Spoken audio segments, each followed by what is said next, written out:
सवाल पढ़ लियो ने, कद पढ़ियो, ये भी पढ़ियो ना, पढ़ियो तो देखो पहले सवाल तीसरे का पहले हम दे रखे हैं दो संख्याओं को अंतर कितना है 26। दो संख्याओं को अंतर 0 हुआ जल्दी बड़ी छोटी होएगी को नहीं हुआ ना। अगर दो संख्याओं को अंतर 0 ही हुआ है तो बड़ी छोटी क्यों हुई, फिर वे तो बराबर हुआ यदि 0 आवे। इनको मतलब एम एक संख्या तो क्या है बड़ी और एक के छोटी। इन दो स्थिति दे रखी है, देखो दो संख्याओं का अंतर कितना है 26। दूसरी स्थिति यह दे रखी है कि एक संख्या दूसरी संख्या की 3 गुणी है, मतलब एक बड़ी और एक के छोटी है। तो भाई जिकी अपन बड़ी छोटी ज्ञात करनी है वह संख्या आप मान लेना, ठीक है मानना। और गणित में सबसे बड़ो फायदा यो है कि जिकी चीज न हुए ना, कोई भी जिकी चीज न हुए वह मान ले आपको और सुखी सो जा आराम से, माना कि ये चीज मेरे पास है, दिन के उठे जाते ठीक है। अरे इत्तीदार को तो सुकून मिलियो कि मानना मेरे पास है। तो गणित में अपन मानना है कि जिकी चीज नहीं है ना, अब आपने गण संख्या को आप क्या करांगा मानना, मानना बड़ी संख्या। अब बड़ी संख्या क्यों कहे मैं बताओ, क्योंकि दोनों संख्या को अंतर 26 बताएंगे, मतलब एक बड़ी और एक छोटी। माना बड़ी संख्या कितनी है x, ठीक है, तो छोटी संख्या भी मान लो फिर छोटी संख्या, छोटी संख्या कितनी मान लिया आपा y, ठीक है। अब देखो अपन स्थिति दे रखी है 2। प्रथम स्थिति में, प्रथम स्थिति में, प्रथम स्थिति में क्या करा है कि दो संख्याओं का अंतर 26 है। तो अब आपा क्या करांगा बड़ी संख्या मुझ छोटी संख्या घटावांगा, यही तो है कि बड़ी संख्या मुझ छोटी संख्या घटाऊंगा, दोनों हम अंतर कितने को बताए 26 को। तो बड़ी संख्या माइनस छोटी संख्या, ये लो छोटी संख्या कितो दे रखे अंतर अपने कने 26। बताओ वो बड़ी संख्या कितनी है x माइनस छोटी संख्या की है y, और अंतर कितना को दिए 26 को। समीकरण बन गया अपने कने a, ठीक है देख लियो क्या था ना। अब देखो दूसरी स्थिति लेके चलांगा, दूसरी स्थिति के दूसरी स्थिति में, दूसरी स्थिति में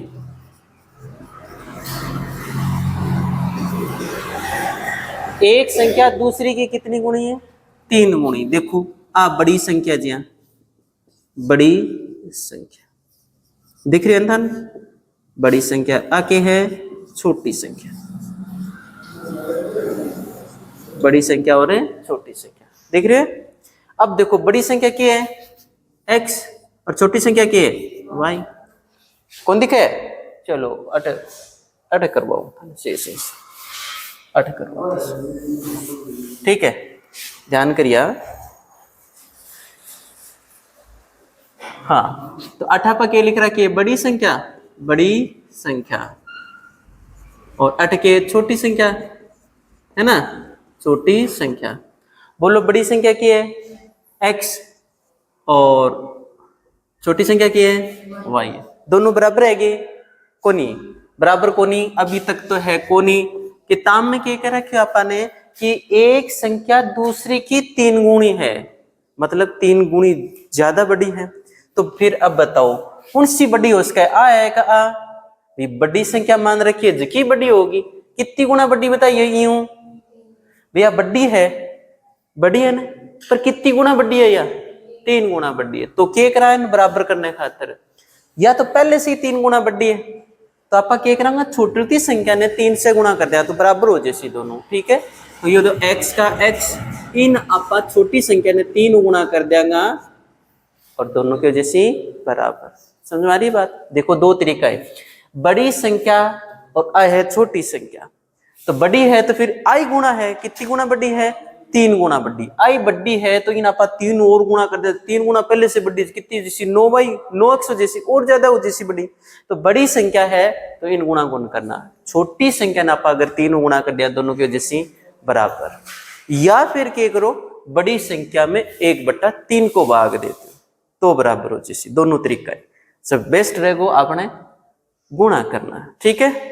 अब देखो अठों थे समीकरण बना इसको, x का x ये प्लस का 3y LHS में जाएगा तो माइनस का 3y बराबर में कितना हो गया 0। समीकरण बन गया 2, ठीक है। अब समीकरण 1 और 2 ने सरल करो थे, कर्स कौन है, कौन सी विधि से, प्रतिस्थापन विधि से। ठीक है, जब तक शर्त नहीं आवे थाने जो कुछ अच्छी लागे, जिकी विधि अच्छी लागे, ग्राफीय विधि, प्रतिस्थापन विधि या फिर विलोपन विधि, वज्र गुणन विधि थार हटा दी, तो तीनों विधियां जखी अच्छी लागे बी विधियों थे कर्स को, लेकिन कद जब तक की थाने शर्त न दे कि आलेखी विधि से सरल करो या विलोपन विधि से सरल करो या प्रतिस्थापन से करो। अगर थाने शर्त दे दी तो बी विधि से ही करनी पड़ती, जिस विधि से थाने पूछे। ठीक है, ये दोनों समीकरण थे सरल कर्स को ने, दोनों समीकरण बनना समझ में आ गया। अब देखो अगली बात करा पा तीसरे को दूसरो। ठीक है, एक समीकरण और बना ले, फिर दोनों अंश सरल कर ले। दे रखिए कि दो संपर्क कोणों में बड़ा कोण छोटे से कितना अधिक है, 18 अधिक।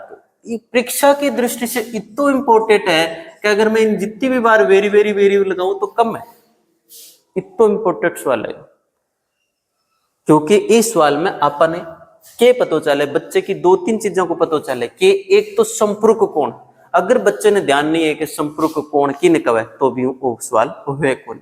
एक बच्चों अठे गलती करे बार बार से, दूसरी कंडीशन कौन दिखे बिन इनडायरेक्टली, मतलब डायरेक्टली दूसरी कंडीशन कौन दिखे। दो कंडीशन दे रखी है, दो स्थिति दे रखी है, लेकिन एक स्थिति तो वो पहचान कर दिया, दूसरी स्थिति पहचान कौन कर पावा, तो भी समीकरण दूसरो बने कौन।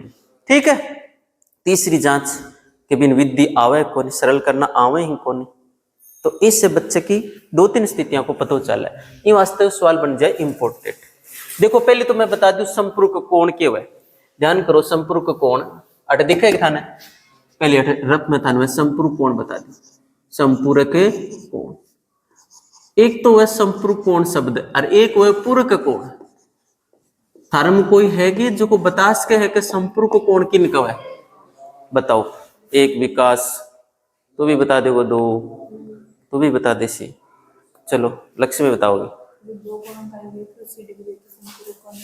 जिन दो कोणों का योग बन के कवे संपूरक कोण कवे, बिल्कुल सही है। जिन दो कोणों का योग 180 हुए बन के कवे संपूरक कोण कवे। और पूरक कोण किन कवे, जिन दो कोणों का योग कितना हुआ 90 डिग्री बिन के कवे पूरक कोण कवे, बिन के कवे पूरक कोण कवे। अब देखो कई बार टाबर कंफ्यूज जो है कि हाँ इतनी जरूर हुआ है का, हाँ या तो योग कितो सी 180 या योग कितो सी 90, कंफ्यूज हो जाए ना। बिन मेटने खातर भी मैं तरीको बताऊंगा। दो कोणों का योग, शॉर्ट में बता दूं, दो कोणों का योग 180 और दो कोणों का योग कितना होना चाहिए, दो कोणों का योग कितना होना चाहिए 90।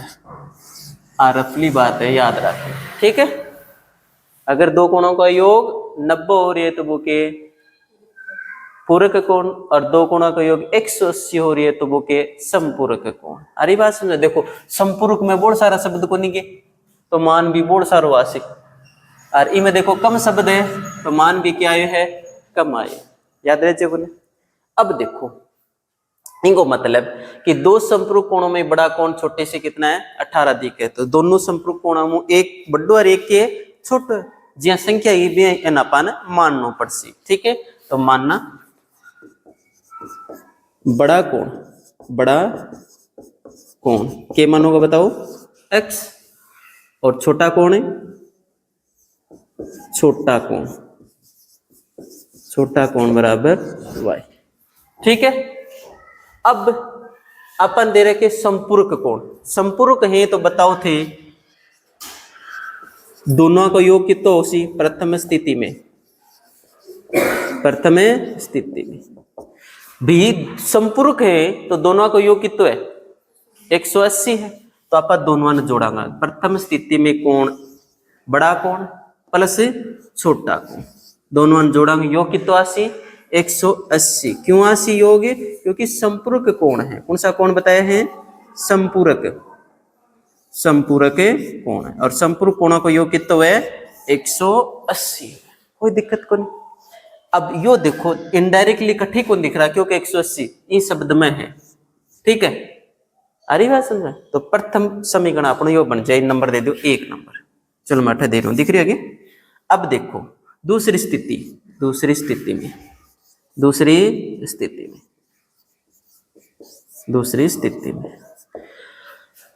बड़ा और छोटा दोनों कोण है ना, ये 8 लिख दो बड़ा कोण, बड़ा कोण, और 8 लिख दो छोटा कोण, छोटा कोण। बड़ो कोण कितो है एक्स और छोटो कितो है वाई, दिख रहे है। अब दोनों बराबर तो है कौन, दिखे जरा सीधा शब्द मेरे को बड़ो है रोके छोटो है, ठीक है, आ रही बात समझ में। तो थे बताओ अन्य दोनों ने अगर आप बराबर करना चाहवा, यू कितो बड़ो है पहले, यू कितो ज्यादा है, कितो 18, कितो ज्यादा है 18 डिग्री ज्यादा है, वो पहले से ही ज्यादा है। तो इन एक बराबर करने खातर या तो इमू आप 18 घटा दिया या फिर एम के करेंगे 18 जोड़ दिया। तो क्या कर रहे हो थे 18 जोड़ दो, 8 ना जोड़ो इजा जोड़ो, 18 जोड़ते ही 8 बराबर को चिन्ह आ जाए, ठीक है। अगर नहीं दिख रही हो तो मैं 8 बता दूं, ठीक है। ये x का तो x रहने दो, ठीक, बराबर के बराबर और y प्लस 18, ठीक है। x के x प्लस का y LHS में जाएगा तो माइनस का y, अरे बात समझे, बराबर में कितना 18, समीकरण बन जैसी 2, समझ आएगी बात। ये दोनों समीकरण प्रतिस्थापन विधि से सरल कर सकोगे। चलो तो ये दोनों समीकरण प्रतिस्थापन विधि से दोनों सवालों का अभी करके दिखाओ, ठीक है, समझ में आ गया, करो के दिखाओ।